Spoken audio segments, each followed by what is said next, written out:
Good morning, kids and families of the heart. Are you guys ready to pick up where we left off last week? Let me give you a little brief refresher. Joseph was Jacob's favorite son.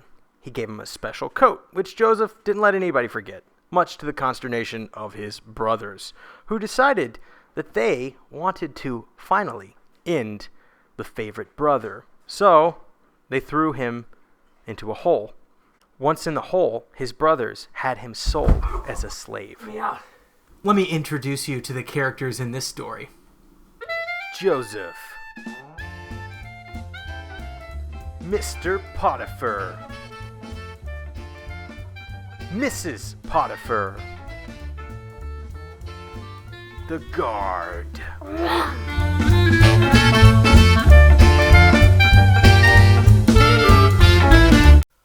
You guys are gonna get me out of a hole? Wait a minute. You're not my brothers. Who are you? Are you kidding me?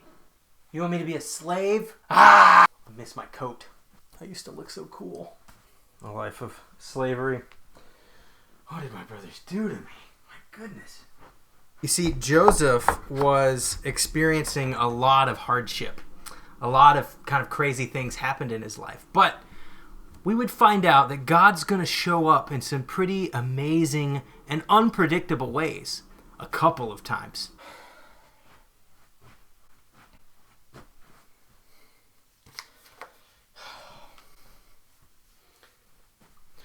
Well, yes, I'm in the market for a slave. I want one that works really hard. What you got? How about that one? Okay, sounds like a great deal. Here you go. Slave, wife, slave. So Joseph was sold into slavery. I know that sounds weird. Slavery actually exists in the world today. And in Joseph's day, it was still very much a thing. Joseph, we need to talk. Yes, Mr. Potiphar, sir? You do a great job. Who, me? Like a really great job. Who, me? I think I want to give you a little bit more responsibility. Who, me? What do you think? What am I asking you? What do you think? It doesn't matter. You're my slave. You know what? To celebrate your new role, I got you some Egyptian clothes. Oh, wow. This is the nicest thing I've had since my brothers took my jacket. Thanks. Thank you so much. It's so nice to look good again. Now, as you can see, things were going quite well for Joseph despite being sold into slavery. You see, God was showing him that he was still with Joseph in ways that Joseph would understand. You know, God has been with me. This has not been easy, but it reminds me of the stories Dad used to talk about. That, you know, even when Laban was just a jerk to him, things were going pretty well. God, thank you for being with me. Thank you for blessing me, even in my slavery. Well, things go quite well for Joseph for quite some time. God has gifted him with an ability to help people.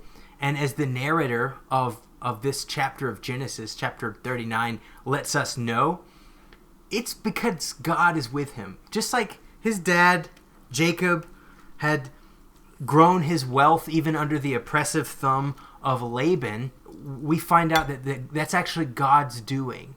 You see, God wants human flourishing. He wants the best for us. You keep up that good work. I trust you with everything.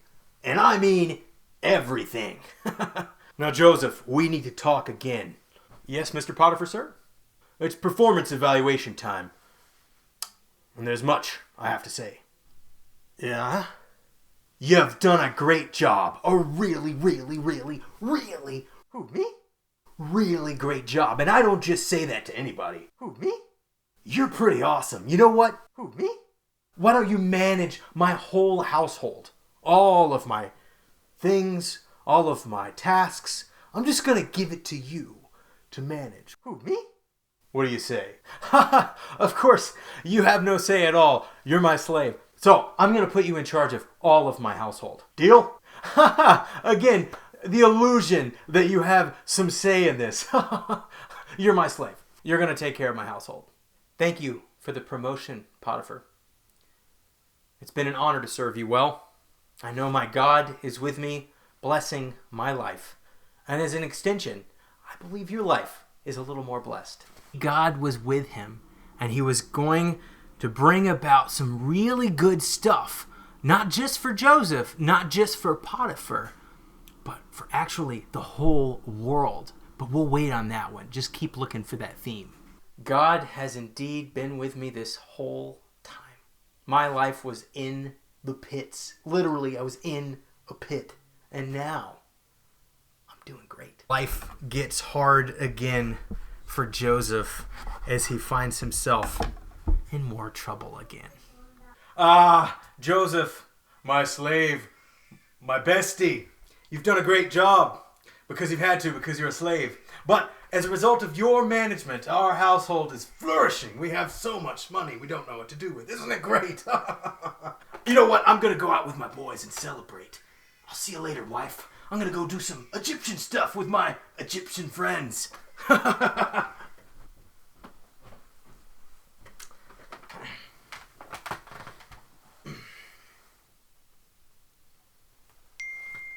Oh, this is weird. Want to be my boyfriend? No way. This is not good. This is not good. Oh, gosh. Another text. Oh, no. I won't tell Potiphar? Oh, my gosh. I've got to get out of here. I've got to go. I'm out.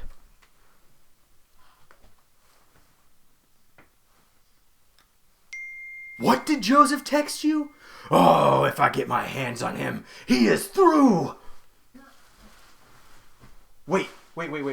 What did she say? Oh no, the guards are after me? I didn't do anything, I promise. You're going to jail, buddy. Oh, gosh. Again, stuck in a small place.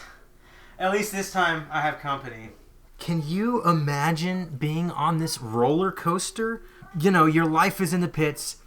You get bought into slavery, get a lot of promotions, and your boss loves you and lets you oversee his land, lets you oversee all of his wealth, and things are going well. And then you get wrongfully accused of doing something inappropriate with his wife. And you go to jail even though you didn't do anything. Would you be asking the question like, God, what's up? Like, I thought you were with me. I would be there, wouldn't you? But let's see what Joseph does. Let's see what God does through Joseph. What are you in here for?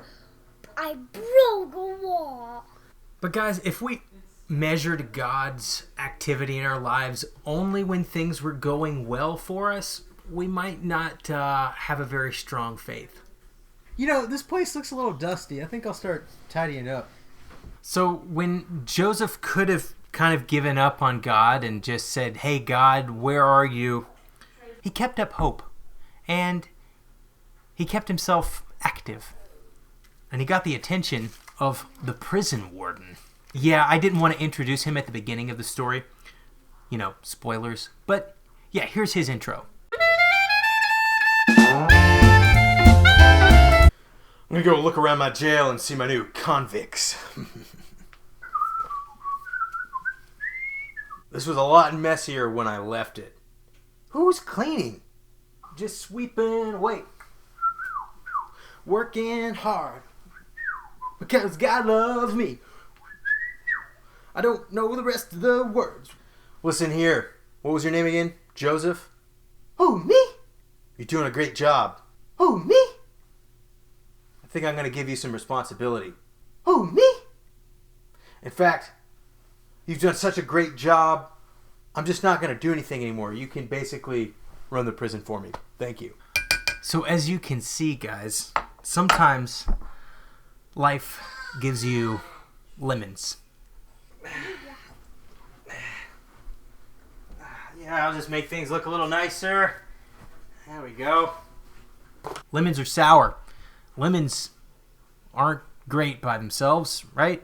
By itself, it wouldn't have been great for Joseph to be thrown in a hole by his brothers. By itself, being thrown into prison wouldn't be great for Joseph. But as we'll see, God has a way of turning the worst and the most sour parts of life into opportunities for us to trust him and for him to do some pretty amazing things, not only in our lives, but in the lives of those around us.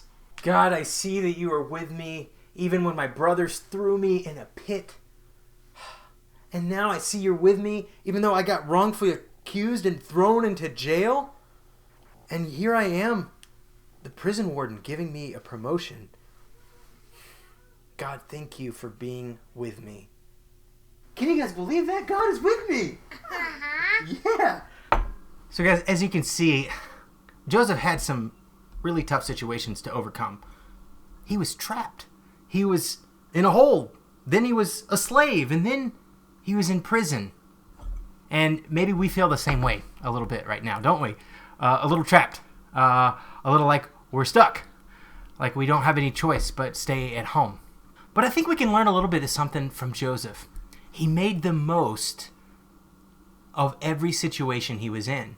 And when he did, not only did the people around him find that their world was getting a little brighter and a little better, but his own was as well. You see, God was in his activity.